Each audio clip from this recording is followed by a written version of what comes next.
shalom, peuple de Dieu. Entrez déjà. Nous avons encore une bonne nouvelle ce soir de la part du Seigneur. Les temps que je commence déjà à partager l'émission, partager, il y a quelque chose de bon encore pour un enfant de Dieu ce soir. Alléluia. Nous avons un bon thème que nous allons partager de la part du Seigneur. Alléluia. Voilà, shalom, shalom, shalom. Que Dieu vous bénisse encore. Merci de votre présence. Je vais commencer d'abord par la prière. Éternel grand Dieu, je te bénis, je te glorifie parce que tu es merveilleux. Merci encore pour ta parole, Seigneur Jésus, que tu veux encore parler à un enfant. Oh, ce soir, Seigneur Dieu, je vais disparaître totalement, car je ne sais rien et je ne connais rien. Il n'y a que toi seul qui doit être élevé encore ce soir, Seigneur, et parle encore dans le cœur d'un enfant de Dieu. Alors, j'abandonne tout entre tes mains, Seigneur. Laisse que ton Esprit Saint nous conduise du début jusqu'à la fin, Seigneur Jésus, et que tu sois le maître et que tu sois, ô Seigneur Jésus, le berger, le bon berger qui parlera encore et qui donnera encore la nourriture convenable au temps convenable pour tes enfants, Seigneur. J'abandonne tout entre tes mains dans les noms puissants de Jésus. Toute puissance qui ne confesse pas ta seigneurie, je les rends ni les sans effet. Au nom de Jésus-Christ de Nazareth, j'ai ainsi prié. Amen. Shalom, shalom, shalom, peuple de Dieu. Shalom de partout où vous vous trouvez. Je vous salue tous au nom de Jésus. Bienvenue sur Kratos TV. Ici, c'est votre sœur Chimène Bella. Aujourd'hui, comme prévu, j'ai dit, on va parler d'un thème qui est aussi très important pour les enfants de Dieu. À des fois, on commet un peu des erreurs et on fait un peu des... comme si on ne connaît pas, mais bon, voilà. Par la grâce de Dieu, l'Esprit de Dieu nous aidera encore ce soir de parler un peu. J'ai dit, je parlerai d'un thème que j'ai intitulé « La grandeur et la vie de consécration ». Pourquoi? Parce que la vie à laquelle nous sommes en train de vivre aujourd'hui, bien-aimés dans les Seigneurs, nous voyons vraiment beaucoup de choses qui se passent. Et en tant que des chrétiens, nous avons aussi nos limites. Alors, bien aimés dans les Seigneurs, je vais vous inviter à lire directement dans le livre de Genèse, chapitre 12, verset 1 jusqu'au verset 3. La Bible déclare: L'Éternel avait dit à Abraham, va-t'en de ton pays et de ta patrie et de la maison de ton père dans le pays que je te montrerai. Je te ferai devenir une grande nation et je te bénirai et je rendrai ton nom grand. Et tu seras une bénédiction. Verset 3.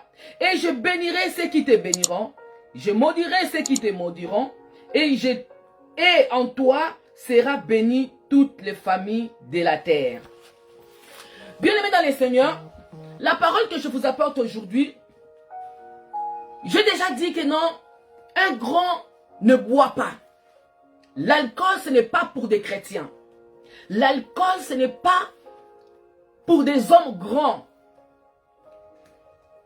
Et j'ai mis le verset biblique dans le livre des Proverbes, chapitre 31, verset 4, qui recommande que non, même le roi, même le prince ne peuvent pas toucher ce qui est la boisson. Pourquoi? Parce que dès que tu bois, il y a toujours quelque chose d'autre qui se passera après. Laisse-moi entrer dans mon message. Bien-aimés dans les Seigneurs, comme nous savons tous et nous connaissons tous l'histoire de la Bible nous dit, Dieu avait promis à Abraham qu'il sera un homme grand. La grandeur, ce n'est pas être connu à tout le monde, non. La grandeur a ses caractéristiques. Alors, des caractéristiques d'un homme qui est grand, c'est celui qui donne. Un grand donne, mais un petit demande. Un grand a toujours la capacité de donner. Un grand a toujours un grand cœur. Un grand fait toujours des choses différentes des autres. Un grand a toujours une vision différente des autres. Et un grand fait toujours des choses différentes des autres. Laisse-moi vous dire quelque chose, bien-aimé dans les Seigneurs. La Bible nous dit, il y avait, avant que Dieu appelle Abraham, il y a eu d'abord Noé.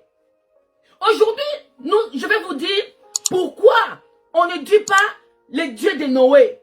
On a commencé directement le Dieu d'Abraham, d'Isaac et de Jacob. Or, c'était Noé d'abord qui était commencé. La Bible dit, après la déluge, Dieu avait vraiment saccadé le monde. Et il n'avait vu personne qui était digne, qui était juste. Mais il a trouvé seulement une seule personne qui était digne, qui était juste, pardon. C'était Noé. Dieu a voulu même abandonner le monde, arrêter avec l'homme. Pourquoi? Parce que l'homme faisait toujours le mal. L'homme faisait toujours ce qui était au contraire de ce que Dieu a voulu faire. Pourquoi? Parce que l'homme d'abord ne vient pas d'ici. L'homme vient d'en haut. Alors, dans la pensée de Dieu, quand il avait créé l'homme, il avait déjà ses pensées à lui. Comment l'homme doit se comporter, comment l'homme doit être, comment l'homme doit vivre. Mais en venant sur la terre, l'homme a fait ce qui est au contraire de ce que Dieu a voulu. Nous savons tous, Dieu a mis l'homme dehors du jardin d'Éden. Je vais plus vite, pourquoi? Parce que je ne vais pas vous prendre vraiment beaucoup de temps. La Bible dit, après la déluge, Dieu n'avait pas vu quelqu'un qui était juste à ses yeux. Il a regardé, il a trouvé une seule personne. C'était Noé. Noé, il s'est trouvé juste devant Dieu. C'est à cause de Noé que nous sommes là. C'est à cause de Noé qu'aujourd'hui, toi et moi, on respire encore. C'est à cause de Noé qu'aujourd'hui, on peut nous appeler aussi des hommes et des femmes ou des servants de Dieu. À cause de Noé, on voit encore le monde et on goûte de ce que Dieu a donné comme grâce sur la terre. C'est à cause de Noé. Alors, Dieu avait béni Noé. Noé, il fut la première personne qui avait fait l'autel. Noé, il était la première personne que Dieu, quand il a trouvé juste, Dieu lui a donné des recommandations, des choses à faire et il a obéi directement. Et il a commencé à exécuter ce que Dieu l'avait donné comme instruction à faire. Nous savons, comme la Bible nous dit, que non, Noé était un vigneron. Un jour, comme il était un vigneron, il a pris le vin. Hein? Il a pris le vin et il avait bu le vin. Or, la Bible dit que non, un grand ne boit pas. Dans la pensée de Dieu, Dieu avait fait de sorte qu'il soit un homme grand. Dans la pensée de Dieu, Dieu avait fait que non, qu'il soit un homme, pas comme tout le monde. Pourquoi? Parce qu'il était la première personne qui était digne aux yeux de Dieu. Mais il a dit à Noé ce qu'il comptait faire. Noé, il avait suivi toutes les instructions que Dieu avait dit, tout ce que Dieu l'avait prescrit comme ordonnance qu'il puisse faire ici sur la terre. Et lorsque les déluge s'étaient arrêtés et que la terre était devenue normale, Noé, il a posé une acte. La première personne, comme je vous ai dit, qui a bâti l'autel pour Dieu, c'était Noé. Dieu aime toujours les personnes qui sont reconnaissantes. Dieu aime toujours les personnes qui viennent devant lui avec la reconnaissance. Nous allons voir les caractéristiques d'un homme grand, c'est la reconnaissance. Ce n'est pas l'argent qu'il a, ce n'est pas les biens qu'il a, mais ce qui caractérise un grand, c'est la reconnaissance, sa facilité de donner, sa facilité de voir les choses, sa facilité de comprendre même les choses. La grandeur ne vient pas de dehors, mais la grandeur vient de dedans. Dieu avait béni tous les enfants de Noé. Dieu a béni tous les enfants, tous les trois enfants de Noé, comme nous connaissons les Cam, Sept et Japheth. Dieu les avait bénis. Mais comme lui, Dieu les voyait comme un grand, la faute qu'il avait fait, il s'est enivré. Comme quand il a venu dans sa tente directement, là c'était un peu difficile. Pourquoi? Parce qu'il était déjà, il était ivre. Raison pour laquelle je vais dire à une personne, si Dieu a mis déjà la grandeur en toi, c'est très important que certains actes que les autres peuvent commettre, toi tu ne peux plus les commettre. Il y a d'autres actes que les autres peuvent faire, toi tu ne peux plus les faire. Pourquoi? Parce que tu es un grand. La Bible nous dit, dans le livre de Proverbes 31, verset 4, comme je vous ai écrit, il n'est pas donné à un roi de toucher la liqueur, ni à un prince de s'enivrer. Or, un chrétien est un roi.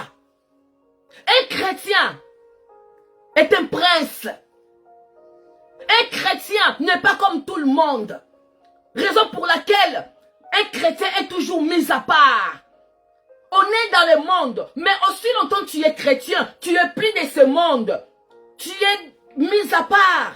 Alors tu dois toujours avoir cette position que Dieu t'a donnée comme grâce. Parce que tu ne le mérites pas. Mais c'est la grâce que Jésus-Christ t'a donnée.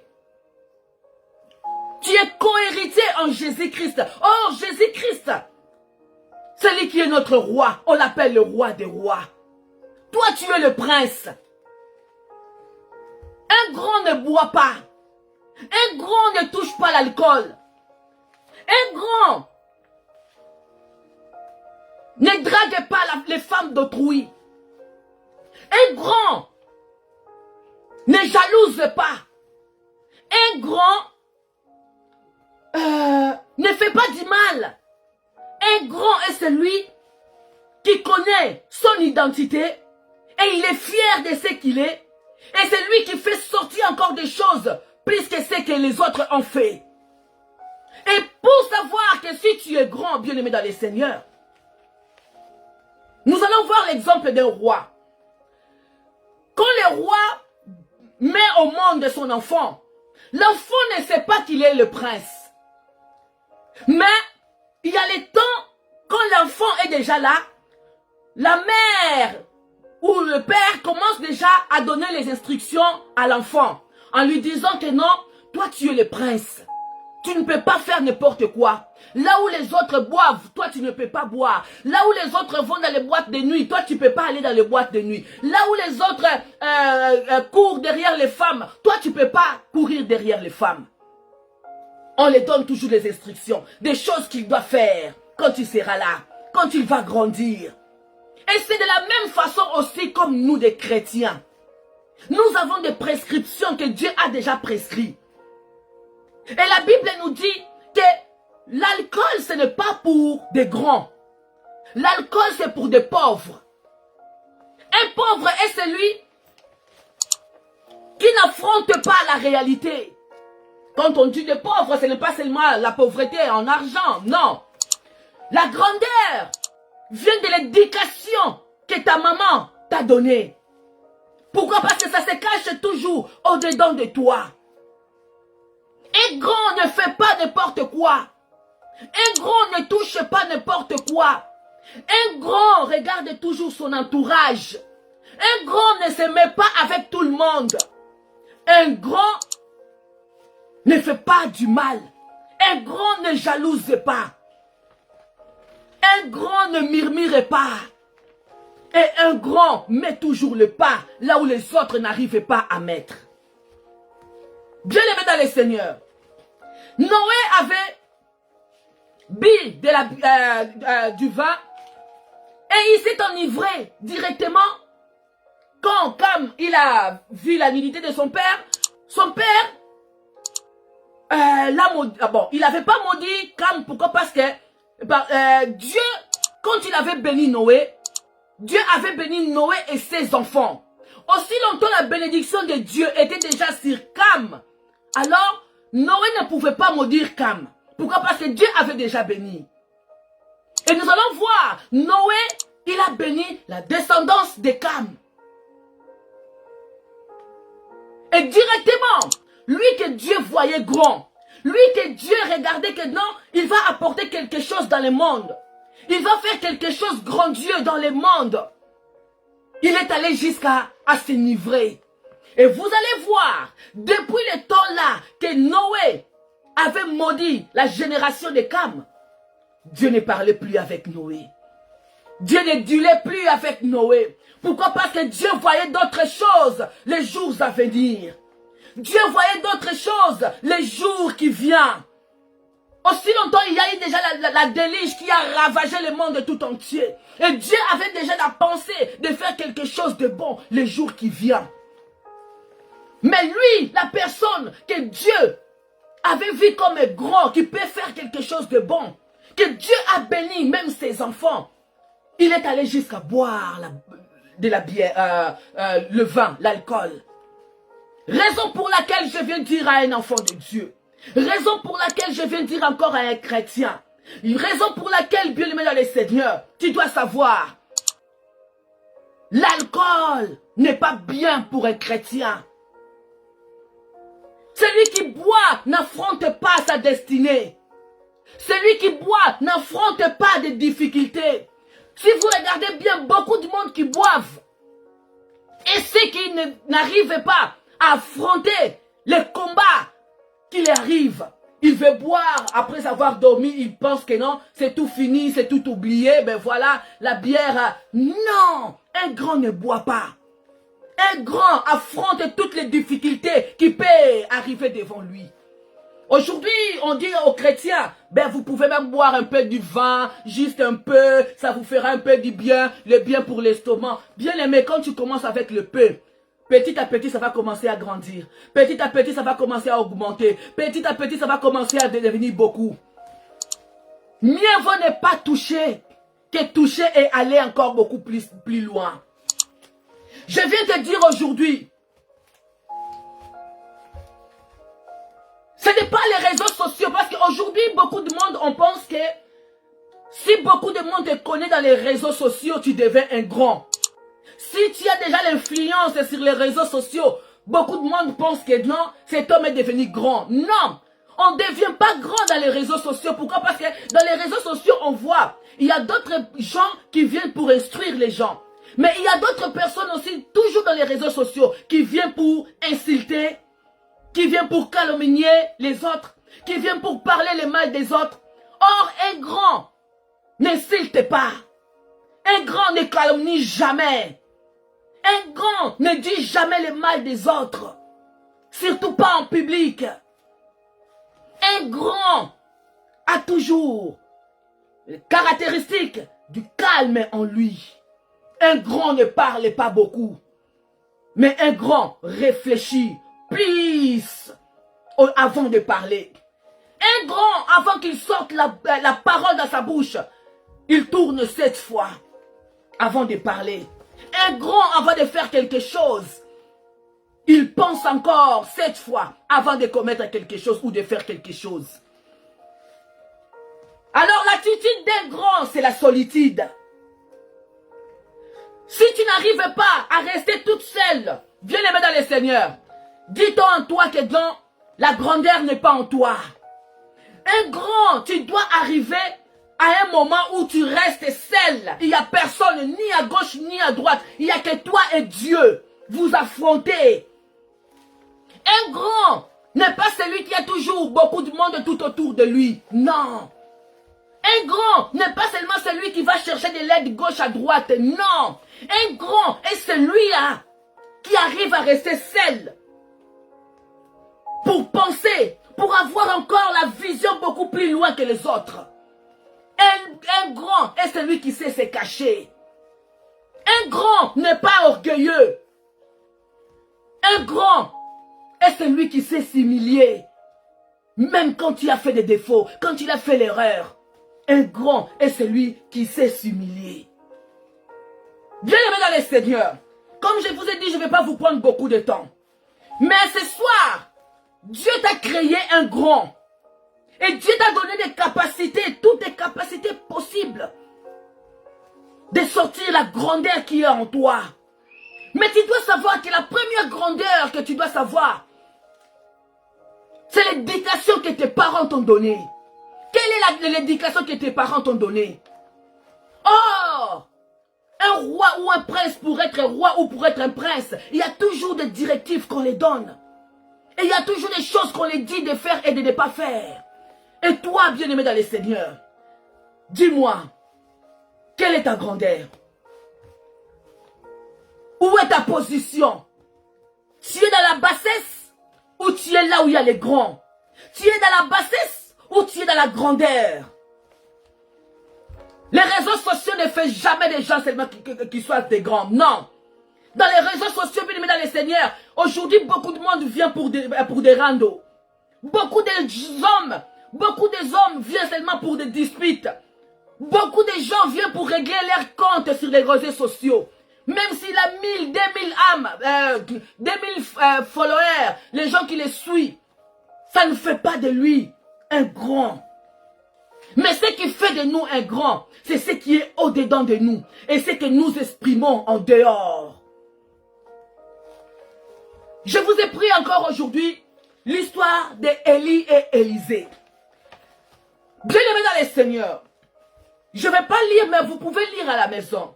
Dans le livre de 2 Rois, chapitre 2, verset 1, allez-y jusqu'au verset 15. La Bible nous montre l'histoire d'Élie et Élisée.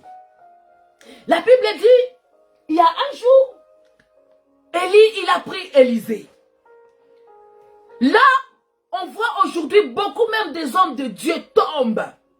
Pourquoi? Parce que ils n'ont pas eu le temps d'enlever l'ancienne peau.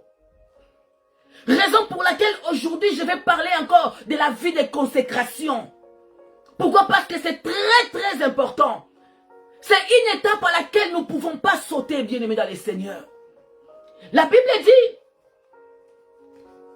Élie, qui était le maître, il a appelé Élisée pour faire un tour. Et le tour qu'il allait faire, il a fait ça exprès. Il a fait ça exprès. Ce n'était pas en vain. Il a appelé Élisée. Et ils sont allés, ils sont passés par Gilgal. Nous connaissons tous Gilgal. Gilgal, c'est le lieu de roulement de l'opprobre. Le lieu à laquelle on enlève l'ancienne peau. Pourquoi je vous donne cet exemple? Parce qu'aujourd'hui, on voit même beaucoup des hommes de Dieu. Beaucoup de riches tomber. Pourquoi? Parce que il y a eu des étapes qu'ils ont sautées.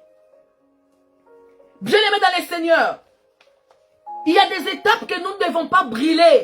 La Bible dit, Dieu fait toutes choses bonnes en son temps. Qui veut dire, il y a des étapes et des étapes à franchir. Élie a appelé Élisée, ils sont allés. Ils ont passé à Gilgal.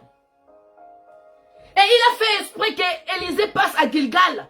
Pourquoi? Parce que Élisée devait aussi être circoncis. Nous savons tous les peuples d'Israël qu'ils ont sortis avec Moïse étaient circoncis avec Moïse. Mais tous les peuples là qui partaient avec Josué, ils n'étaient pas circoncis. Mais c'est à partir de Gilgal qu'ils ont été circoncis. Alors ils ont passé par là.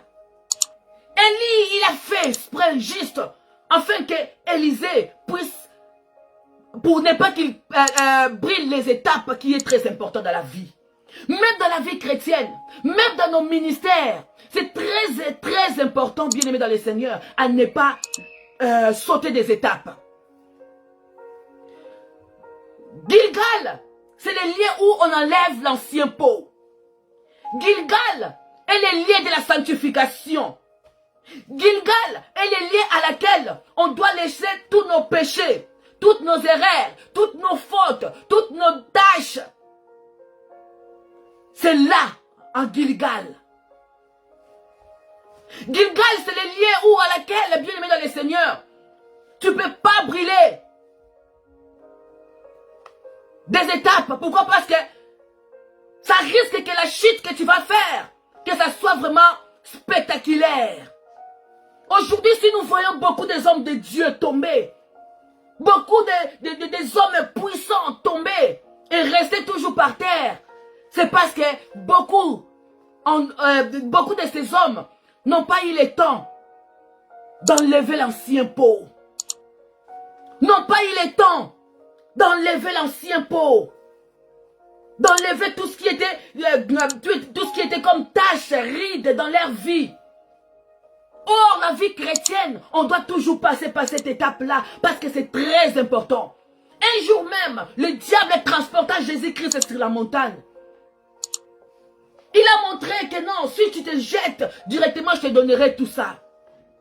Laisse-moi te dire, beaucoup des églises que vous voyez en haut, ce n'est pas Dieu qui les a élevées. Beaucoup des églises que vous voyez en haut, ce n'est pas Dieu qui les a élevées.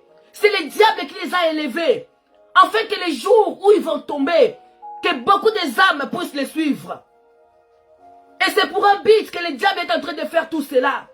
Et nous sommes dans un temps où, bien-aimé dans le Seigneur, si on n'est pas prudent, on restera par terre. Ça me fait trop mal quand je vois beaucoup des hommes de Dieu qui sont tombés et restés toujours par terre là où ils étaient. Ça fait trop mal quand on voit un enfant de Dieu, depuis qu'il s'est rétrogradé, il est resté toujours par terre.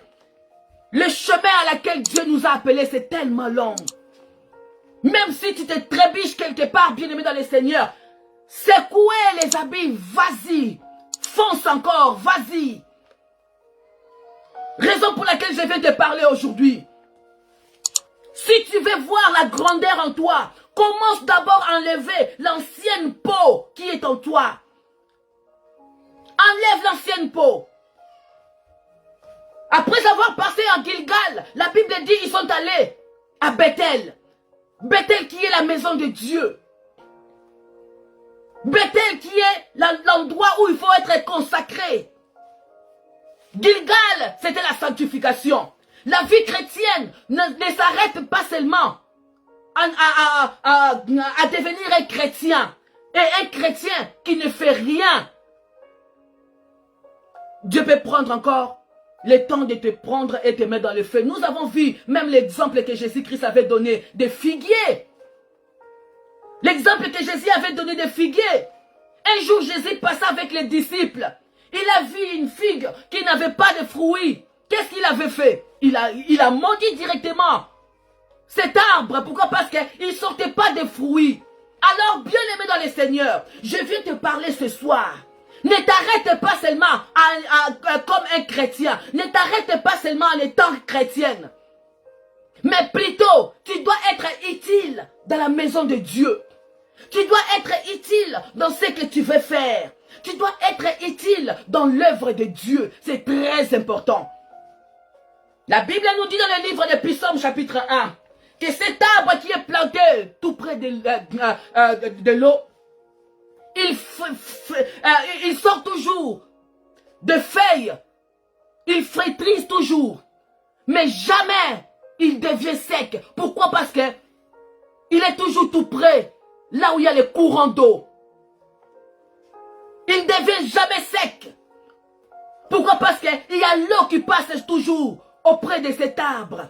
Or, l'eau, qui est Jésus, qui est la parole, bien-aimé dans le Seigneur, aussi longtemps tu seras toujours près de cette eau, tu ne vas jamais devenir sec. Tu ne vas jamais sécher, bien-aimé dans le Seigneur. Alors, après avoir passé à Gilgal, après avoir te sanctifié, tu dois aller à Bethel. Le lieu de la consécration. Tu dois te consacrer, donner ta vie et être utile pour Dieu, servir Dieu. C'est très important. Très, très important, peuple de Dieu. Et la Bible dit, après avoir sorti à Bethel, ils sont allés à Jéricho. Et c'est à Jéricho où beaucoup de monde pleure. C'est à Jéricho où beaucoup de monde baisse les bras. Parce qu'à Jéricho, il n'y a personne qui entre, personne qui sort. c'est barricadé. À Jéricho, c'est là où il y a la barrière. À Jéricho, c'est là où beaucoup de monde baissent leur foi. Pourquoi? Parce que tu vas voir, tu passeras des moments où c'est tellement difficile. Tu n'attends même plus la voix de Dieu. Tu n'attends même plus, ainsi dit l'Éternel. Tu te dis, mais pourquoi Dieu m'a abandonné? Pourquoi Dieu m'a laissé? Or, Dieu ne t'a pas laissé. C'est très important, passer à Jéricho. C'est là où il y a les tests, si réellement, si tu as changé. Et c'est là où Dieu va voir. Si tu fais encore aïe, ça veut dire que non, tu as encore cette force. Tu dois être brisé. C'est là où Dieu brise l'homme. C'est là où Dieu ne se manifeste plus. Il veut te voir si tu as réellement changé ta vie. Si réellement tu as cru vraiment à Jésus-Christ comme Seigneur et Sauveur. Tu vas galérer. La Bible dit, David a dit, même si je passe dans la vallée de l'ombre et de la mort, je ne crains aucun mal. Et cette vallée, bien-aimé dans le Seigneur, tu dois les goûter. Tu dois goûter les vallées de l'ombre et de la mort. Bien-aimé dans le Seigneur, à Jéricho, on ne construit pas. À Jéricho, on reste tranquille, calme, silence. Fais seulement les tours. La Bible dit qu'ils devaient tourner 7 fois. Premier tour, ils n'ont rien vu. Deuxième tour, ils n'ont rien vu. Troisième tour, toujours rien.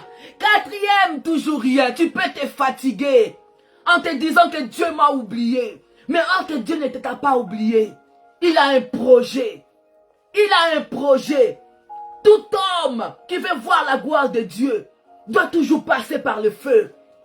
C'est par là où on doit voir directement si réellement tu as changé ou tu n'as pas changé.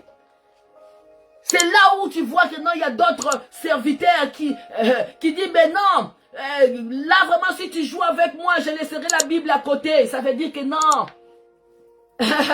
il n'a pas changé encore son ancienne vie.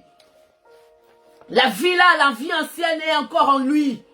Parce qu'un homme qui a vraiment changé sa vie, un homme qui a vraiment transformé sa vie, qui a donné sa vie à Jésus, ne se bagarre pas. Un grand ne se bagarre pas. Un grand, ce n'est pas celui qu'on vient poser des questions. Qu'est-ce que tu avais dit? Qu'est-ce que tu avais fait? Non, non, non, non, non. Un grand est celui qui regarde. Même si on t'accuse, aussi longtemps tu sais que non, cette chose tu n'as pas fait, tu resteras toujours dans la silence. Vous savez, bien aimé dans le Seigneur, le silence enseigne mieux. Le silence parle beaucoup plus que des paroles. Celui qui est calme a toujours une tendance pas comme les autres. Bien aimé dans le Seigneur, on doit passer à Jéricho. À Jéricho, tu vas pleurer. À Jéricho, tu manqueras même 10 francs. À Jéricho, tu manqueras 1 franc. Mais Dieu te dit, commence toujours à tourner. Fais les tours, fais les tours. Ne crie pas, ne fais pas de bruit. Mais toi, continue à marcher, continue à marcher. Continue à tourner. Et après avoir sorti de Jéricho, il y a encore les Jourdains. Là où Jésus-Christ était baptisé, bien-aimé dans le Seigneur. Là où la colombe est descendue dans l'épaule de Jésus. Pourquoi la colombe n'est pas descendue sur la tête? Pourquoi? Parce que Jésus-Christ est lui-même qui est la tête de l'église. Mais la colombe a descendu dans les épaules. Qui veut dire, Jésus-Christ a laissé l'autorité, que tout pouvoir que lui a été donné, il a laissé à l'église qui est l'église d'aujourd'hui. Bien-aimé dans le Seigneur, je viens parler à un grand aujourd'hui. Un grand a toujours ses caractéristiques. Un grand a toujours des choses qu'il doit faire et des choses qu'il ne doit pas faire. Un grand ne drague pas les femmes d'autrui. Un grand ne court pas derrière les femmes. Un grand ne boit pas l'alcool. Un grand ne fait pas du mal. Un grand ne jalouse jamais une personne. Et un grand bien-aimé dans le Seigneur ne parle pas le mal des autres derrière leur dos. Non. Un grand est celui qui affronte tous les problèmes qui peuvent arriver. Ce soir, bien-aimé dans le Seigneur, L'heure est déjà avancée. Je viens parler à un homme. Laisse-moi te dire, le temps est venu et le moment est tellement délicat à laquelle les gens qui vont te faire baisser les bras, ce n'est pas les païens. La Bible dit, quand Élisée rencontrait des prophètes, les prophètes lui disaient, sais-tu que non, ton maître montera devant toi? Il disait toujours, taisez-vous, je le sais. On est arrivé au moment où, bien aimé dans le Seigneur, peut-être que ça ne sera pas des païens qui vont te faire baisser les bras. Ça sera même les hommes de Dieu. Peut-être que ça ne sera pas les païens qui vont te faire baisser les bras. Ça sera des chrétiens. Mais toi, bien-aimé dans le Seigneur, je viens te parler, je viens parler à ton cœur ce soir. Ne laisse personne bafouer ce qui est en toi. Ne laisse personne t'écarter dans le chemin de Jésus. Ne laisse personne te tromper. Ne laisse pas tes oreilles écouter n'importe qui et n'importe quoi. Ne laisse personne te reculer dans ce chemin. Peut-être que ça peut être ton pasteur. Ça peut être ta famille. Ça peut être quelqu'un que tu aimes beaucoup dans ton cœur. Mais ne laisse personne te faire reculer. Si tu vois la chose là que tu attends, ce n'est pas la chose qui donne la gloire à Dieu. Dis seulement, taisez-vous. J'ai laissé. Et vas-y. Fonce-toi. Avance. Avance. Et va là où Jésus t'attend. Bien-aimé dans le Seigneur. J'avais dit, je ne vais pas vous prendre beaucoup de temps. Je viens juste vous parler de celui qui porte la grandeur en elle ou en lui. Et celui qui a Jésus-Christ. Et celui que Jésus-Christ habite. Et celui qui fait la différence avec des païens. Et celui qui ne boit pas. Et celui qui ne court pas derrière les femmes, derrière les hommes. Et celui qui ne fait pas du mal. Et celui qui ne parle pas le mal des autres. Et celui qui ne connaît pas Matongi, pas Roton Rabaninga, non. Mais est celui-là qui se met toujours au service de son Père. Bien-aimé dans le Seigneur, nous sommes arrivés vers la fin. Laisse que cette parole touche encore les cœurs d'un homme. Laisse que cette parole te ramène encore quelque part dans le lieu de ta grandeur. Pourquoi? Parce que Dieu a créé en toi la grandeur. Mais ça sortira seulement si toi-même tu mets un pas. La grandeur est en nous. Et ça dépend de l'éducation d'abord que ta mère t'a donnée. De l'éducation qui est en toi. De bagage qui est en toi. Et c'est là où la grandeur sort, bien-aimé dans le Seigneur. La grandeur ne vient pas des réseaux sociaux, non. La grandeur ne vient pas parce que tu es beaucoup connu, non. La grandeur est celui-là qui sait se cacher. Et c'est lui-là qui arrive même à rester dans la solitude. Mais beaucoup plutôt écouter son Dieu. La grandeur est cet homme-là qui fait toujours le bien. Pour ce soir, je dirais que Dieu vous bénisse. Nous allons prier. Éternel grand Dieu, Seigneur Jésus, laisse que cette parole, Seigneur Père, puisse encore toucher le cœur de tes enfants et que tu amènes encore changement quelque part, là où il y avait encore des erreurs, des tâches. Éduque-nous encore beaucoup plus. Dans le nom puissant de Jésus, que ton esprit nous dirige et que le sang de l'agneau puisse nous couvrir. Dans le nom puissant de Jésus-Christ de Nazareth, bénis Kratos TV et bénis le Congo. Au nom de Jésus, j'ai ainsi prié. Amen. Merci beaucoup et on se dit à la prochaine. Au revoir.